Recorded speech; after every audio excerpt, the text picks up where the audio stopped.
Hello, this is Lady Boulay, and I hope you're having a wonderful day. Thank you for your support. Thank you for subscribing to the channel. Thank you for your thumbs up, for your comments, and thank you for sharing the videos. Thank you for all you do to support the channel.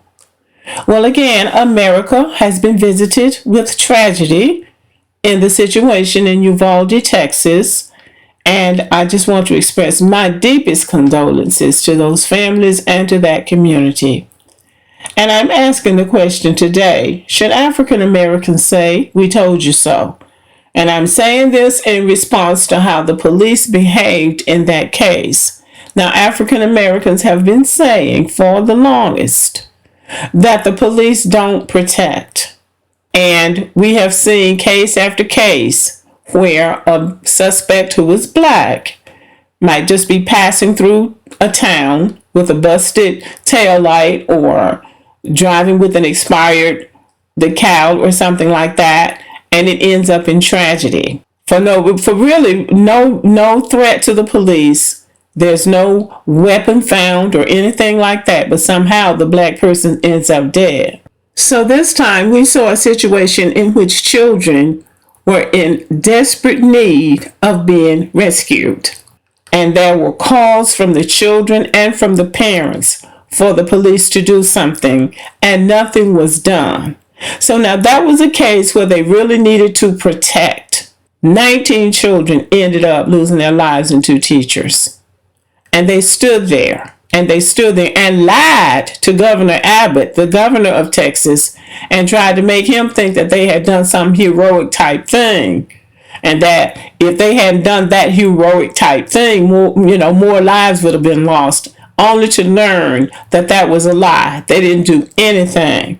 And one mother was wrestled to the ground because she told them they needed to do something, and they accused her of interfering with an investigation. And then she somehow got loose, and she went up in that school and got her children. There also were reports of parents saying that the police went in the school and got their children out, but the children who were really in danger did not receive any help.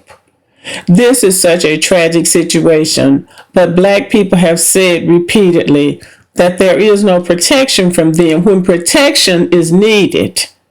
But there is aggression when there is no real threat to their lives. So this is why we say we need police reform, because there needs to be something done. Now, everybody's coming out of the woodwork saying they should have done something. The police should have done something. And I cannot imagine what those parents must have been going through. Here's the thing that I want to say, because I know parents are upset and saying, "Oh my goodness, what would happen? My children are going to school." I know the school year is almost up. And I just want to say this as a form of trying to reassure people who might be concerned about their children being in a public school facility. And I'm going to say this. I might get backlash from YouTube, but I'm going to say it. That guy should not have been able to get into that school. For at least the last 10, 15 years, schools have gone through intense safety measures to keep children safe, and teachers as well. All of the doors are supposed to be locked. The entrance is open for the children to come into the school during early arrival in the morning. And that's when the teachers, the principal, everybody's out there supervising, getting the children inside. Once those children are inside that building, all of the doors are supposed to be locked. If someone comes to that door, it doesn't matter who it is. They have to ring a bell, and they have to be let into the school. Now, once they're in that school, now that's one barrier. Once they're in that school, they have to go to the office. They do not have access to the main body of that school because there's another set of locked doors. Those doors are supposed to be locked for the safety of everybody inside that building. Now, when they go to the principal's office, if they view a threat, they have a signal to let teachers know there's an intruder in the building. There might be a special way that the bell rings. It might ring a special number of times. And there's a code. The code might be, the sun came up at 6 a.m. this morning. At that point, Those doors should already be locked. But if they get that code, then the children start pushing all of their desks up against that door and stacking their chairs on top of the desks. So if you got 20 children in there, you need to have 20 desks stacked up at that door, and chairs and every kind of barrier you can have stacked up against that door. If that door opens, those children should be at a special part of that room. If that door opens, they start throwing books as hard as they can. And that will deter just about anybody. And if you can get in through that, then we're going to fight. Now, that's the safety measure that they're supposed to be following. Something that or something like that. That somebody in that school, and they say it was a teacher, had left one of the entrance doors, a side or back entrance, propped open. Now, that was the first mistake. Then, once he got into in that building, even if they didn't get the code that he was in the building, that room still should have been locked. That door to that classroom was not locked because one of the children said the teacher got an email telling them that there was an intruder in the school. And the teacher went to the door. When she went to the door, he was there. He should not have been able to open that door.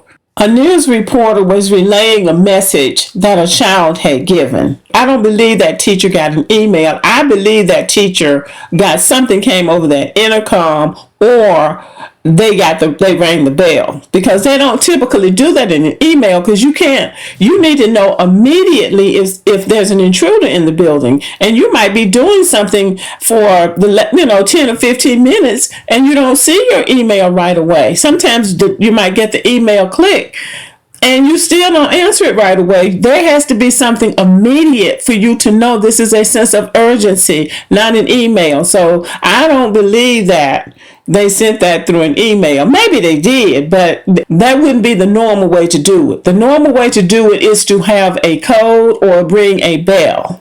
Somebody said, well, he shot the glass out of the door. I don't care if my question is, what kind of glass door was it?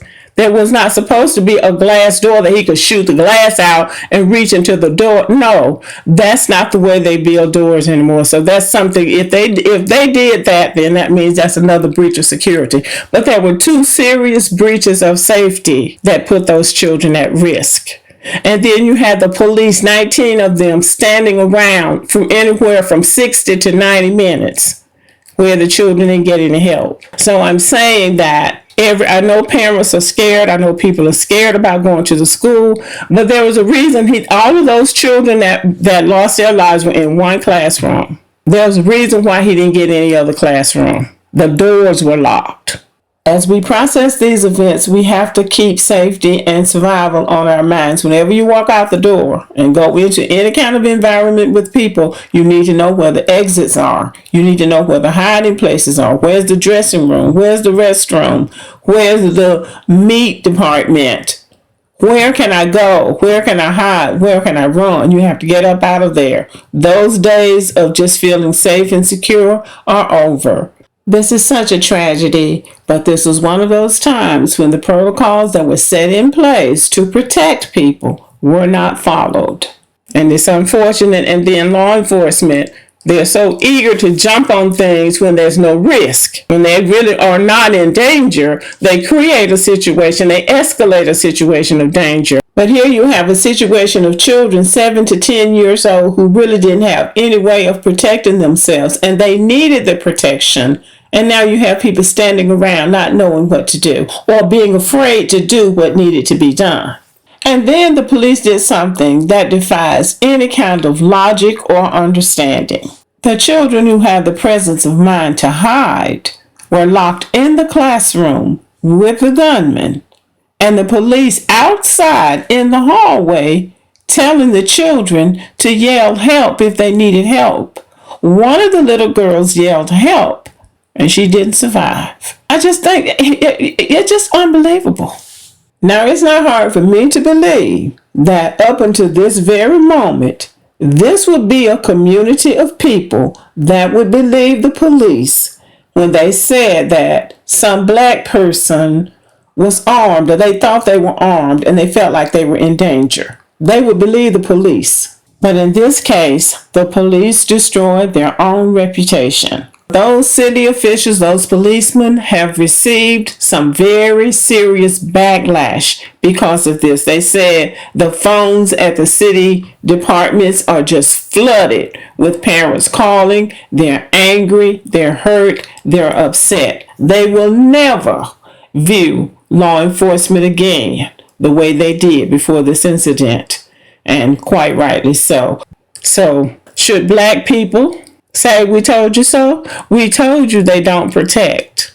That's what black people have been saying. And now they saw that in real time. And it's very, very unfortunate. Okay, thank you for listening. Subscribe to the channel. Give me a thumbs up. Leave a comment. Share the video. And as always, have a great day.